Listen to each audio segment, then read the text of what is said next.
Welcome back to another episode of a crazy little thing called Lovdev. Today's episode is full of surprises. Somebody gets robbed by a wasp. Yep, and a Brit in Colombia realizes they actually miss queuing. That's when you know you're truly British. Today we dive into conspiracy theories. Do the Freemasons run the world? And in the weird news, mushrooms might be making people hallucinate. But what are they actually seeing? It could just be all fairy tales. Stick around. Listen to this episode of 206 Tiny Girls Run the World.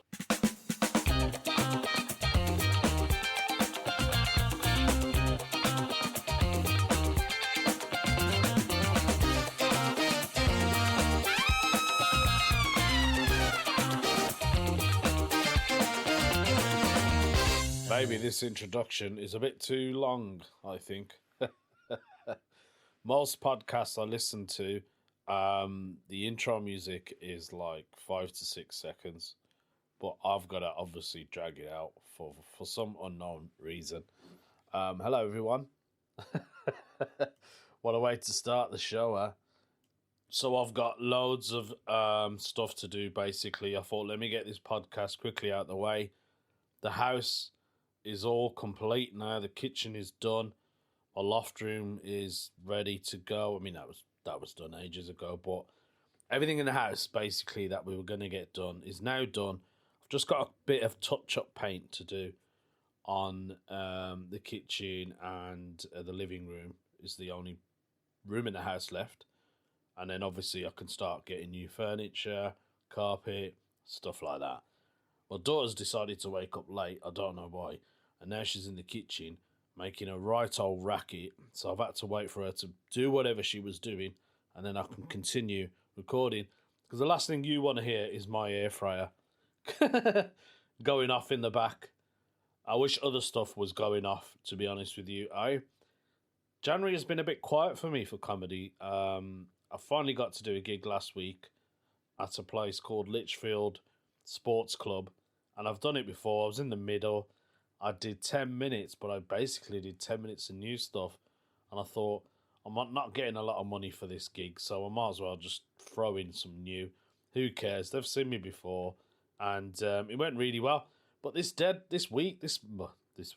month is absolutely awful for comedy. I'm sure I had a better January last year, and I know I complained about it, but this month has been absolutely awful. I don't even know what to tell you guys.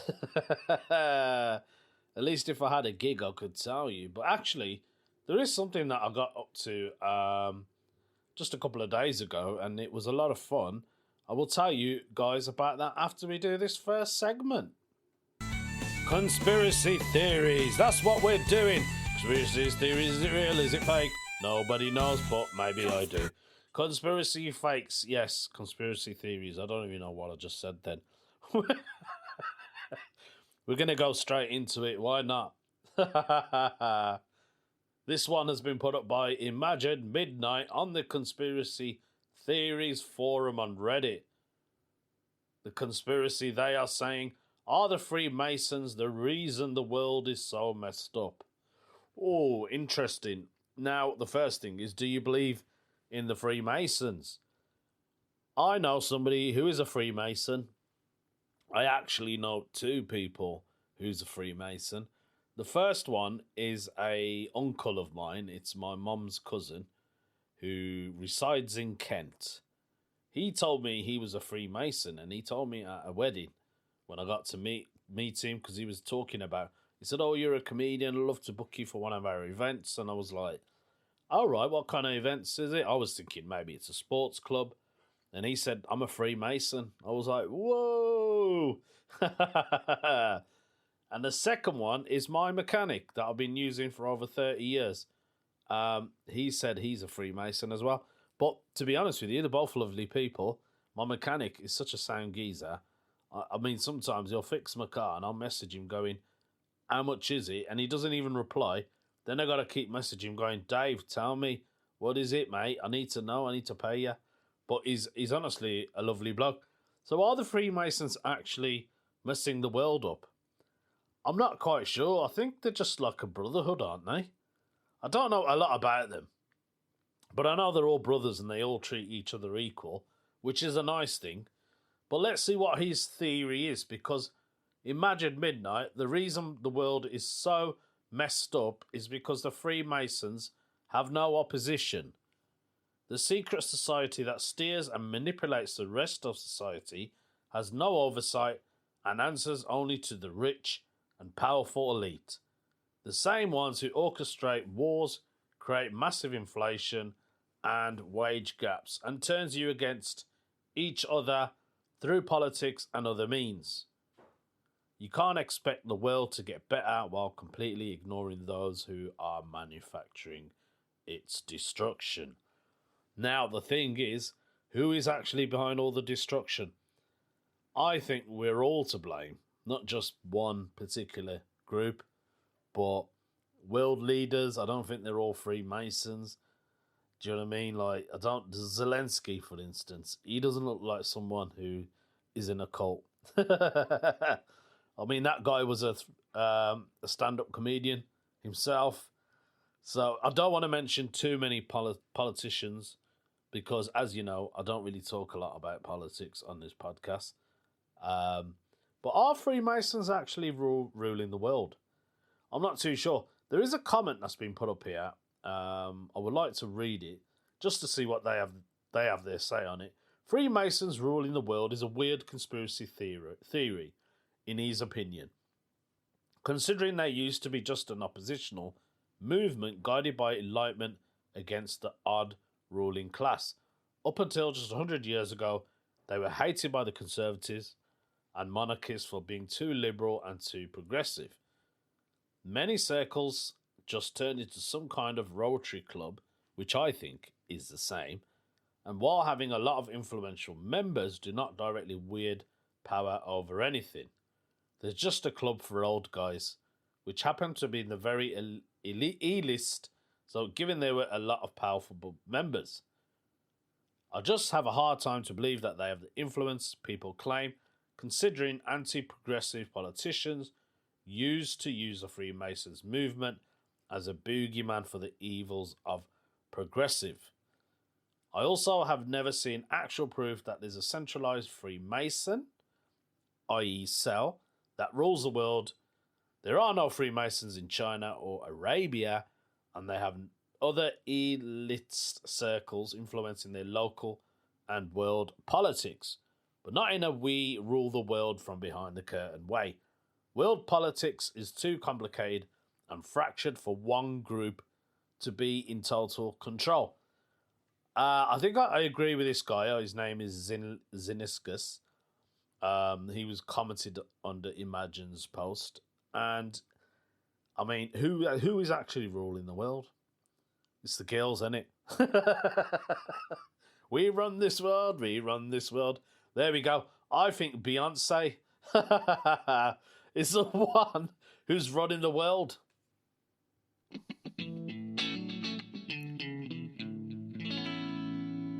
Thank you for that post, Imagine. Now I'm going to move on. I was going to tell you guys about what I did the other day. It was for a friend of mine called James Cook, who is a Birmingham-based comedian. Now, James is a big fan of board games. He loves board games.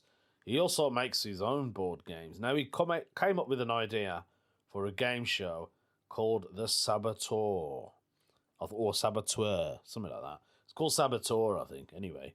The Saboteur is basically a game that has been inspired by, oh God, what's that TV show called again? Traitors, that's it. I don't watch it, you see. It's based on Traitors. It's kind of like Traitors meets Among Us type of game. There was 4 of us comedians. There was me, there was Richard Dadd, Karen Bailey, Rachel Baker, and Hannah Wheatman. So the idea of the game is, within that team, there are players and there's one saboteur. Now, the players have to work as a team. Everybody works as a team to do different kinds of tasks. So we had chuck a ping pong ball in a bucket. Then you get someone up to help you. We had a movie round where you can't speak, bit like charades.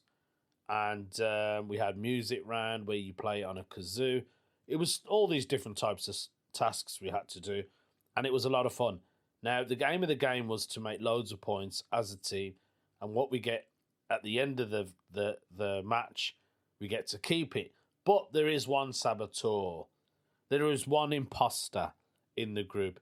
Now, we don't know who it is. Nobody knows who it is. So James gave out cards, all saying players. One is saying the saboteur. Even he didn't know who was the saboteur. So he gave out all the cards. I was actually the player, so I wasn't even the imposter. Now, we all had to work out who the imposter was at the end of the game. The imposter was supposed to help, but more or less help themselves. The saboteur had its own bucket money, and whatever the saboteur made, he gets to keep that, and he gets to keep the player's money if he doesn't get caught, or she, should I say. Now, I instantly knew straight away who the imposter was. Because when James was giving out the card, he said, have a look at the card, don't show anyone, put your card away. I was watching everyone take their cards and watching the expressions on their faces. There was one person who instantly gave it away. I could tell just by looking at their face. But during the games, I would never have known that person was an imposter. But I knew who it was. But anyway, the imposter, the saboteur, was enjoying the game so much, I think they actually forgot. They were like enjoying it. They were completing the tasks. They were helping us. There wasn't even sabotaging the game at all. So I think they were actually enjoying it. And they hid it well, to be fair to them. But me and Rachel Baker, we both voted on the same person. Who is it? And we both knew it was a lady called Hannah Wheatman. And it was. We were right. And I was like, yep, I knew it. I've got sixth sense of a psychic. But anyway, overall, the game was a lot of fun. I really, really enjoyed it. I love doing these kind of quiz shows, general tasks, and just messing around, really. It was a lot of fun, and I feel like the game itself has got potential. And I was quite pleased what James Cook actually came out with. So, yeah, it was great. Let's move on, guys, and do an embarrassing moment. Here we have it. I'm not even sure if I've got a jingle for an embarrassing moment, but we'll go with this one. Yes, there is an embarrassing moment for somebody out there in the universe. Who is it? It's somebody called Bubbles, who has actually popped the bubble of the bubbles. It's a wasp. Believe it or not, a wasp has burst Bubbles' bubble. How did it actually do that? Why did it become an embarrassing moment? Their title is I Got Robbed by a Wasp. Now, when you say you got robbed by a wasp, I'm not even going to read your post yet, but is it somebody who was dressed as a wasp? Or was it just a swarm of wasps who saw that you had a nice bit of candy in your hand and decided to swoop down, grab it, and yeah, I want to know what it is. We all want to know. Let's have a look. Now, this is a story back from I was in college. Okay, so this was a while ago. Just for your knowledge, guys, Bubbles is a 22-year-old FM. I'm not sure what FM actually means. Does it mean a female, or do they mean they are a frequency module? Anyway, they're 22 years old now. Happy birthday. At the time of the story, they were 19. This was way back, fresh out of high school and off to college, says Bubbles. I was going for the culinary at the time, which I was passionate about, but wasn't loving since what I really wanted to do was art, but was scared at the time. So not only was I a full internal turmoil, but also homesick since where I lived was a few hours away, but I didn't have a car or nothing. Quite like being stranded. One of those things I like to do to cheer myself up was grab food from the dining hall and eat it outside. One by myself at one of the college's bench tables. Being early fall and nice outside, the weather was pleasant enough. Now, being an unhealthy college student from a dining hall, my typical meal of choice was a cheeseburger slider combo that came with a bottle of soda, and for that soda, my usual choice was usually ginger ale, which is an old person's choice, but it's good. So there I was, depressingly eating outside, having just cracked open the bottle of my ginger ale, but what do I see? A lazily walking across the table, but a very lone wasp. In brackets, they've put to preface this, I always had a soft spot for animals and insects. It seemed chill enough and to be nice since I found it's cute. I took the cap off my ginger ale and filled it up and set it near the wasp, which it flew over to and started sipping a bit, which I thought was very cute.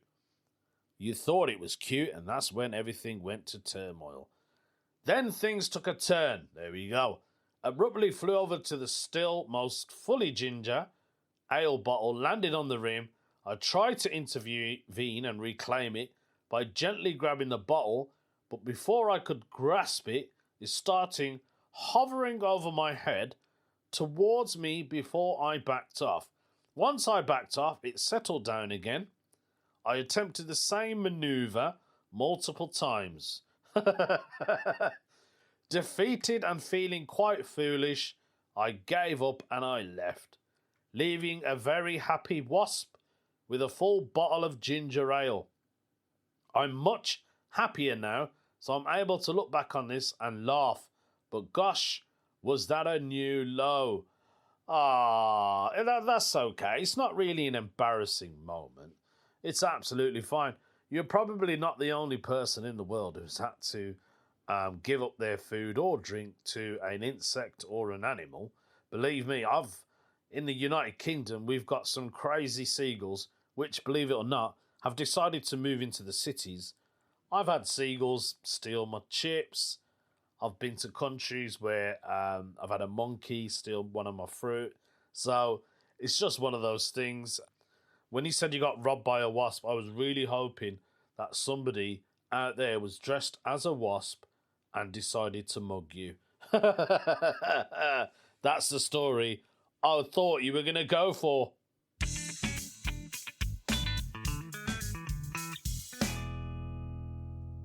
Before we move on with the podcast, and I have to go and finish off my painting, I have an update for you guys for the WhatsApp group that I don't belong on. Basically, it's a street that I don't live on. I'm in the WhatsApp group for the street I don't live on. Here's an update if you want to hear something funny. So in the group, somebody said, why is the road blocked off? What work is getting done? And somebody said, it's just a couple of the neighbours are getting a dropped curb. And they were like, why do they have to block off the whole road for that? Why can't they just block off that bit where they're doing the work and leave the rest of the road open? I don't know. It's because it belongs to the council. You can't complain. If the council have decided that they need to stop any cars going up and down the road while the work is being carried out, let them do it. Stop moaning about it. This is why I love being in the group in the street that I don't live on. I need to think of a jingle for that. Right, ladies and gentlemen, ladies and gentlemen, ladies and gentlemen, ladies and gentlemen, boys and girls. I'm going to do my favourite topic of all the topics that I do. Can you take a guess of which one it is? Of course. British problems. Absolutely love doing these. I don't know why. Maybe it's because I'm British. Maybe because out there we have the same problems as every other British person out there in Britain. Anyway, what is it? This one has been put up by Knock10 Nought. Knock10 Nought has a very British problem. As a Brit, Having recently travelled Latin America and settled in Colombia for 5 years, I am sorry I ever complained about queues or queuing culture back home.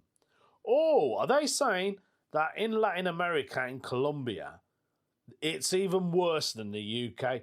In the United Kingdom, we absolutely hate queuing. I hate it. Everyone else hates it.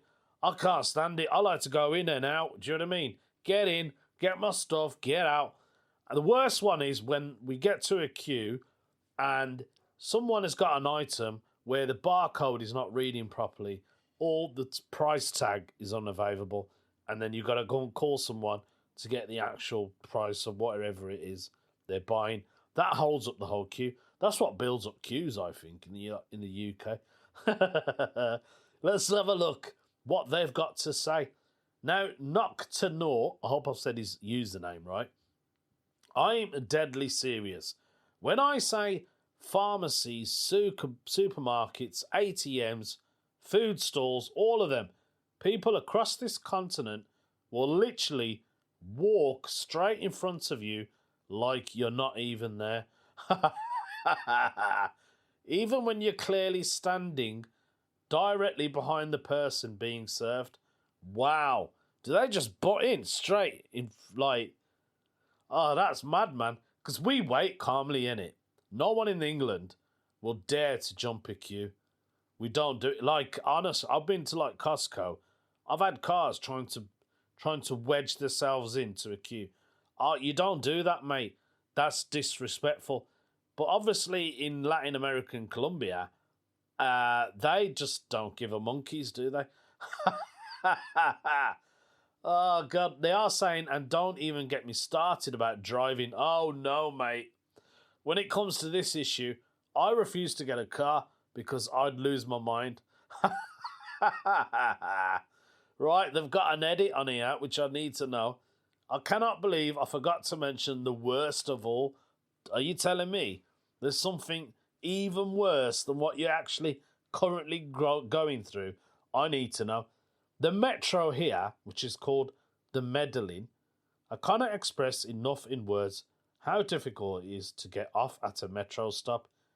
If it's busier than usual, there is no concept of letting people off before boarding. People just pack in immediately. I've lost count of how many stops I've missed due to that. Imagine you trying to get off a stop, but you can't because a horde of people have decided to jump on the same tram. Oh, mate, I don't even know what to say to you. But it's making me laugh. This is why I love reading British problems. I don't miss much about home, but Lord God in heaven, I miss our sensibility around queuing. So to all of you back home, the next time you find yourselves tutting in a queue, trust me, it could be worse. That's so funny, man. P.S. I know things back there aren't great right now. No, they're not the best. But I hope each and every one of you keep well. Ah, bless him. And chins up. Nice one, mate. I hope you keep your chin up, man. Oh, God, that's brilliant. I love that. See what I mean? This is what I love about British problems. Us people are moaning about queues. But this poor person, Knock to Naught, I think I've said his name right now. Could be a lady. I don't know. Knock to Naught has even bigger problems. Knock to Naught is probably going to be listening to this podcast and they're still going to be stuck on that same metro train only because he wants to go shopping, but someone else has decided to jump in front of them before they even get to the till. This is brilliant. Oh, thank you so much, mate. I wish you all the best, and yeah, man, chin up to you as well.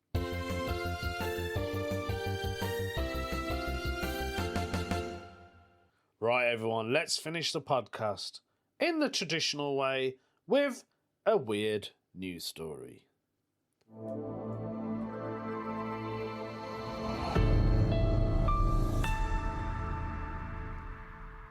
The mysterious mushroom that makes you see tiny people. There is a mushroom out there somewhere in the world that makes you see little tiny people. I'm talking about little borrowers, maybe even little fairies. What is going on? Let's find out. Now, only recently described by science, the mysterious mushroom are found in different parts of the world, but they give people the same vision.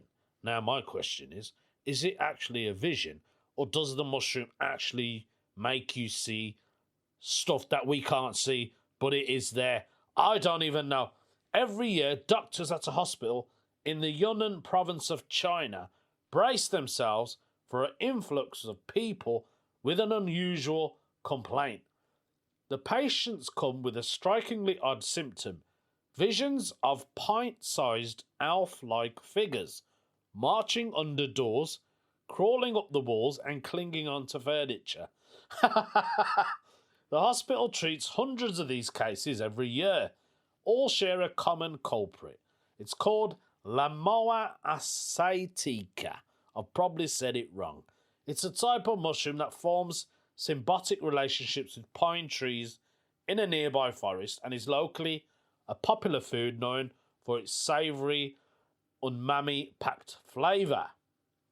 Now, in Yunnan, it's sold in markets and appears in restaurant menus, served at home during peak mushroom season, which is between June and August. Now, you've got to be careful to cook it thoroughly, otherwise the hallucinations basically set in. A mushroom's hot pot restaurant, the server sets a time for 15 minutes and warned, don't eat it until the timer goes off, or you might end up seeing little people. A doctoral candidate in biology at the University of Utah and the National History of Utah is studying this very peculiar mushroom. It seems like very common knowledge in the culture there, but outside of Yunnan and a couple of other places, the strange mushroom is largely an enigma. There were many accounts about the existence of this psychedelic mushroom, and many people who looked for it never found the species. Now, somebody called Juliana is a mycologist. He's the founder and executive director of the Fungi Foundation, which is a non-profit group dedicated to discovering, documenting, and conserving fungi. Dominer is on the quest to solve the decades-old mystery about this species and identify the unknown compound responsible for its unusually similar hallucination, as well as it could be potentially teach us about the human brain. They are saying it sounded so bizarre that there could be a mushroom out there causing a fairy tale-like vision reported across cultures and time. I was perplexed and driven by the curiosity to find out more. Now, in 1991, two researchers from the Chinese Academy of Science have described cases of people in Yunnan province had eaten a certain mushroom and experienced a Lilliputian hallucination, which is a term for perception of tiny human animal fantasy figures. It's also named after a small people who inhabit the fictional Lilliput Island in the novel Gulliver's Travel. So is that where the word comes from? Lilliput. Lilliputian hallucination, Lilliput. Right. You learn something new every day on here, folks. The patients say they saw these figures moving about everywhere. The researchers wrote usually there were more than 10 tiny beings at the scene. They saw them on their clothes while they're dressing. They saw them on dishes while they were eating. Now, in 1960s, Gordon Wasson and Roger Heim, who are both American authors, brought the existence of a psilocybin mushroom to the attention of the Western audience, which comes across something very similar to what people are being seen. They've been searching for the mushroom, who visited 30 years ago and said that it caused locals to go insane a condition that anthropologists later dubbed mushroom madness. Now, they are comparing it to LSD and other hallucinations, but there is a mushroom out there. If you want to see tiny people, go to China, go to Yunnan, and grab this, what's it called again? Grab this mushroom called Lanmoa asiatica, and just make sure you don't overcook it, because if you overcook it, you're not going to see these fairy tales. I don't know. Try it. There we go. You learn something new every day, folks. That's the end of the podcast. I've got to go. I've got to do some painting. And I'll see you lot next week, hopefully. Take care. Bye.